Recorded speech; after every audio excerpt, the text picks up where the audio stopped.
তোমাদেরকে আমি কিছুদিন আগে বলেছিলাম যে আমার মা বাবা দিল্লি যাবে, ওদের দিল্লিতে একটা বিয়ে বাড়ি আছে। তো মা বাবা তো কালকে বেরিয়ে গেছে, কালকে 16 তারিখ ছিল। ওরা ফিরবে সেই 26 তারিখে। তো এই কদিনে আমাকে নিজের বাড়িতে যত ছোটোখাটো খুঁটিনাটি কাজকর্ম আছে সবই করতে হবে, মানে রান্না বান্না থেকে শুরু করে বাসন ধোয়া বলো, বাড়িঘর পরিষ্কার করা বলো, সমস্ত কাজ আমার নিজের ওপরেই এখন। কিন্তু মানে এর আগেও আমার মা বাবা দিল্লি গেছে, থেকেছে। কিন্তু আজকে কেন তোমাদের সঙ্গে আমি এই কথাটা শেয়ার করার জন্য এলাম, তার কারণ এর আগে যতবার মা বাবা গেছে ততবার আমি আম্মা একা বাড়িতে ছিলাম। আম্মা তো বয়স হয়েছে, মানে আমি আমার নিজের ঠাকুমাকে আম্মা বলি ছোটো থেকেই। তো আম্মারও তো নিজের বয়স হয়েছে, আম্মা তো অত কাজ ওভাবে করতে পারে না, তো আমার ওপরেই বেশিরভাগ কাজের দায়িত্বটা থাকে মা বাবা কোথাও গেলে। আর আমিও মা বাবাকে বলি যে তোমরা ঘুরে এসো, আমার তো লাইফ পড়ে আছে, আমার তো বয়স এখন অনেক কম, পরে ভাগ্যে থাকলে অবশ্যই ঘোরা হবে। যাই হোক, তো যেটা ব্যাপার সেটা হলো, আগে আগে যখন মা বাবা থাকতো না, আমি নিজের কাজকর্মগুলো করতাম, তখন কোনো দিক থেকে মানে আম্মা সবসময়ই আমাকে সঙ্গ দেয়। যখনই কোনো দরকার হয় তখনই কি লাগবে বল, করে দিচ্ছি, বা বসে গল্প করা, সব রকমই আমি আম্মার সঙ্গে করি। কিন্তু এর আগে আমি এটা বুঝতাম না যে নিজের একটা পোষ্য থাকা ঠিক কতটা। মানে মিছরি এর আগে মা বাবা যখন দিল্লি গেছিলো, এই নভেম্বর মাসে 2024-এর নভেম্বর মাসে ওরা দিল্লি গিয়েছিল। তো তখনও মানে আমি বুঝিনি যে আমার কাছে মিছরি আসবে আর আমার জীবনটাকে ঠিক এতটা ভরিয়ে দেবে। মায়ের মিছরিকে আমি আমার কাছে এনেছিলাম মা বাবা ফেরার ঠিক একদিন আগে, মানে মা বাবা গত বছরের নভেম্বর মাসে, মানে 2024-এর নভেম্বরে দিল্লি গিয়েছিল, ওদের ফেরার কথা ছিল 26 তারিখ। আর মিছরিকে আমি আমার কাছে এনেছিলাম 25শে নভেম্বর 2024। তো তারপর থেকে মা বাবা আর দূরে কোথাও যায়নি, যতবার আমি বেরিয়েছি মাই মিছরিকে সামলেছে।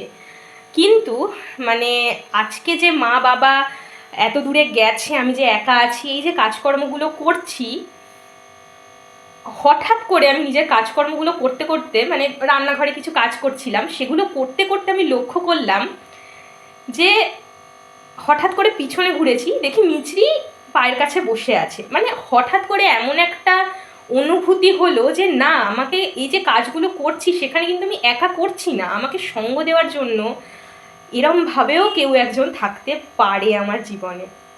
আমার এত ভালো লাগলো, আমি সেই মুহূর্তটা তোমাদের সঙ্গে শেয়ার না করে সত্যি সত্যিই পাচ্ছি না। এই যে এখানে আমি বাসন মাজছিলাম, বেসিনে যে কটা বাসন ছিল সব কিছু ধুয়ে টুয়ে যেই পিছনে তাকিয়েছি, দেখি ইনি সামনে বসে আছেন। মিছরু, মিছরু, তুমি আমাকে সঙ্গ দিচ্ছ? আচ্ছা আচ্ছা, হ্যাঁ। মানে এত ভালো লাগে, ও নিজের মতো আছে, নিজের খেয়ালে এখানটা বসেছিল, বসে বসে চুপ করে চোখ বন্ধ করে কি করছে, ও নিজের মনে বসে আছে আর মাঝে মাঝে তাকিয়ে তাকিয়ে আমার কাজ দেখছে। এত ভাল লাগে। আর সোনা বাবাটা কোথায়? বাবা কোথায়? তুমি আছো বলে কত কিছু ভালো বাবা, কত কিছু ভালো। আমার একা একা লাগছে না, আমার ভাল লাগছে। হ্যাঁ হ্যাঁ বাবা, আচ্ছা ঠিক আছে, বসো বাবা, বসো বসো বসো বসো বসো, কি হচ্ছে, বসো। হ্যাঁ সোনা, সোনা সোনা, সোনা আমার সোনা, সোনা।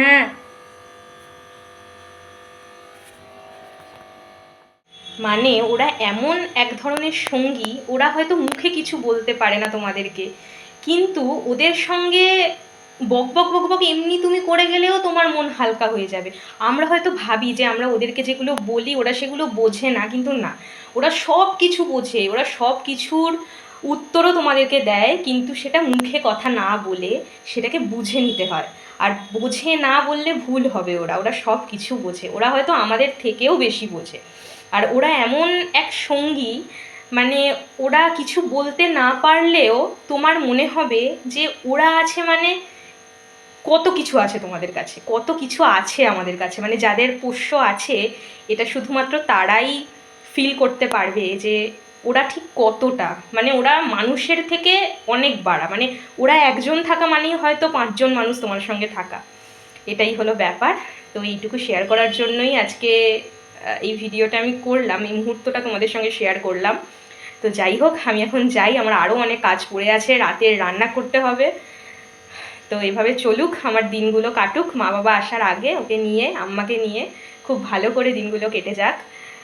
তো এটাই, তোমরা খুব ভালো থেকো, সুস্থ থেকো। তোমাদের সঙ্গে তো রোজ দেখা হয় এখন মিছরির নিত্য নতুন কাজকর্ম নিয়ে, ওর বিভিন্ন ধরনের খুনসুটি, ওর সাথে আমাদের সবার যে মুহূর্তগুলো সেগুলো নিয়ে। তো এগুলো চলতেই থাকুক, চলতেই থাকুক, অনেক বছর পর্যন্ত চলতে থাকুক, আমি চাই এগুলো। তো এইটাই হচ্ছে ব্যাপার। খুব ভালো থেকো, সুস্থ থেকো। আর মিছরি যে ভিডিওগুলো তোমাদের সাথে শেয়ার করছি সেগুলোতে মিছরিকে তোমরা অনেক ভালোবাসা দিচ্ছ, তার জন্য তোমাদের কাছে আমি থ্যাংক ইউ, মানে তোমাদেরকে সবার কাছে আমি গ্রেটফুল। থ্যাঙ্কস টু এভরিওয়ান ওকে এত ভালোবাসা দেওয়ার জন্য। তোমরা নিজেরা খুব ভালো থেকো, সুস্থ থেকো। Good night. আবার দেখা হবে নতুন কোনো ভিডিওতে খুব তাড়াতাড়ি। এইখানে আমি রান্না করছি, আজ রাতে একটু চিকেনের ঝোল খেতে ইচ্ছে হলো পাতলা করে, তো ওটা করছি। আর এই দেখো, হি ইজ মাই কনস্ট্যান্ট। এখনো এখানে বসে আছে, মানে ঘুরে টুরে এলো নিজের মতো, এসে আবার এখানেই বসে পড়লো। মিছরু, ও মিছরু, ঘন্টা, এটা ঘন্টাই, এটা আমার ঘন্টাই ঘন্টাই ঘন্টাই ঘন্টা, আমার ঘন্টা ঘন্টা ঘন্টা ঘন্টা ঘন্টা ঘন্টা ঘন্টা।